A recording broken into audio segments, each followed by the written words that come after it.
Happy Friday, everyone. Let's get started on our division quiz. Now, the reason I made you a video to go with this quiz is so that I can remind you and really emphasize that you must upload a photo of your work in order to get full credit for this quiz. You will lose points if I can't see your written work showing how you did the division. Remember that for each of these division problems, it's a good idea to come up with an estimate before you begin, and that will help you think about whether or not your quotient makes sense when you're done. If your quotient or your answer is really different from your estimate, then you know you probably made a mistake somewhere along the way. So I'm going to talk to you about how to come up with your estimates, and then I'm going to guide you through at least one of the division problems and then let you do the rest on your own. When we're thinking about how to estimate 404 divided by 3, you could round this divisor to a 4 and then just say 400 divided by 4 equals 100. So your estimate could be, well, I think my answer is going to be about 100. You just have to keep in mind that your real answer is going to be higher than that. Changing your divisor from a 3 to a 4 is actually a pretty big change. So it might be a good idea to try to think about some compatible numbers for your dividend and leave the divisor alone. So if I wanted to change 404 to something that is compatible with 3, I would actually, everybody's math brain works differently, but I would change your 400 to 333 divided by 3, and then say my answer is going to be around 111. This is closer to your exact answer than 100 would be. It's still not super duper accurate, but at least we have a ballpark now. Okay, so now let's go ahead and divide. Remember, we're going to divide, multiply, subtract, compare, and bring down. 404 divided by 3. So let's start with dividing. How many times does 3 go into 4? 1 time. 1 times 3 is 3.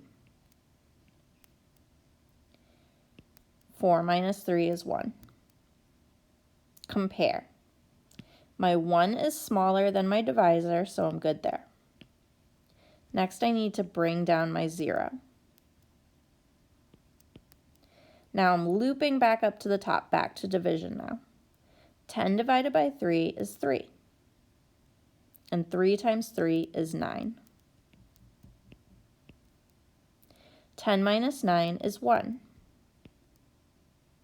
1 is smaller than 3, so I'm good with that. And then last, I'm going to bring down my 4. Loop back up to the top and divide again. How many times does 3 go into 14? Well, I know that 3 times 4 is 12, so I think that's going to be as close as I can get to 14 without going over. 4 times 3 is 12. Subtract. Looks like my remainder is going to be 2. And I know I can't go any further since 2 is smaller than my divisor. Remember that for a remainder, you can express that with an R2, or you can write it as a fraction. Your remainder will be your numerator, and the denominator will be the divisor, which is 3. So remainder, and then 3 is your denominator. When I'm grading your quiz, I need to see all of this work included. Okay, now I'm going to let you do number 2 and number 3 on your own, but let's talk about 4 for a second. It tells us to use patterns in division to solve this, and then explain your thinking. So when I look at this expression, 42,000 divided by 7, my mind is immediately drawn to these non-zero digits. And I know that 42 and 7 belong to the same fact family. 42 divided by 7 equals 6, right? So when they say use patterns in division, they're talking about remember we said when we're dividing by multiples of 10 and 100, 42 divided by 7 is 6. So what is 420 divided by 7? 60. Double check, make sure you have the same number of zeros on the left side of your equals sign and in your quotient. Make sure they match. Okay, 4,200 divided by 7 must be not 60, but how many zeros will I need? 2 zeros. 600. Okay. And then 42,000. Now I've got 3 zeros. So how many zeros does my quotient need to have? 1, 2, 3. I will let you figure out the answer. Okay, now write a sentence that tells me what pattern you notice in each of these expressions that I showed you. Okay, now this is an interesting question for 2 reasons. 1, it's about slime, which is amazing. And 2, it gives you some options to think about related to your remainder. Remember that whenever you're solving a problem, it's a good idea to circle the directions and kind of make yourself a to-do list related to these directions, because lots of times if you have, 5th grade directions, they're going to ask you to do 1, 2, or maybe even 3 different things. So step 1 is solve the problem. Step 2 is label and circle your answer. And step 3 is circle what you decided to do with your remainder. Save this for last. Okay.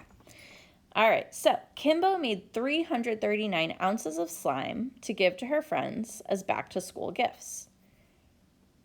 That is a lot of slime. Holy moly. Okay. So Kimbo made 339 ounces of slime to give to her friends as back-to-school gifts. She plans to give the same amount to each of her 6 friends, so it's fair and everyone gets the same amount.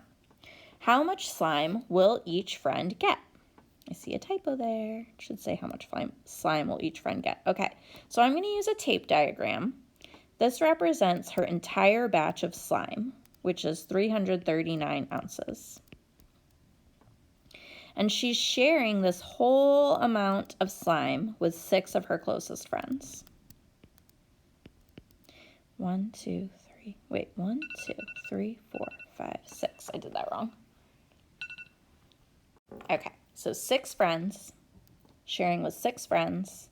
And so N, or our unknown, is going to be how much slime will each friend get. So we are going to divide 339 divided by 6. Our steps are divide, multiply, subtract, compare, and bring down. Let's begin. How many times does 6 go into 3? I can't do that. That would be like saying she's going to share just 3 ounces of her slime with 6 friends. So I'm going to look at 33 first instead. 6 goes into 33 5 times. 5 times 6 is 30. 33 minus 30 is 3. Bring down your 9. How many times does 6 go into 39? 6 times. 6 times 6 is 36. Subtract. 39 minus 36 is 3. Now 3 is smaller than 6, so I can't divide any further. She has 3 ounces of slime and 6 friends. So what could she do with each of those ounces of slime? If you picture a cup, I wish I had a little more space. I always manage to make everything too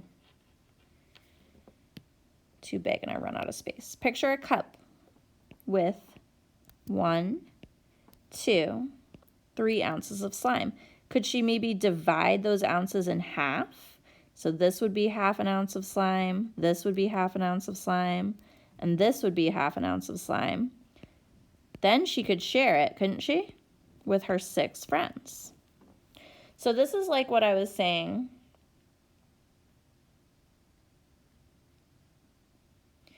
in my earlier part of the video about taking your remainder and using the divisor to express it as a fraction. So your answer is going to be each friend will get 56 ounces and 3/6 or 1/2. 56 and half an ounce of slime. So what was our answers are either ignore the remainder, round up, or remainder is the answer. We didn't just ignore it. We didn't round it up. Remainder is part of the answer, 56 and 1/2. Okay, so now for number 6, it's another word problem. So I want you to make a tape diagram, solve it, and then figure out what to do with the remainder.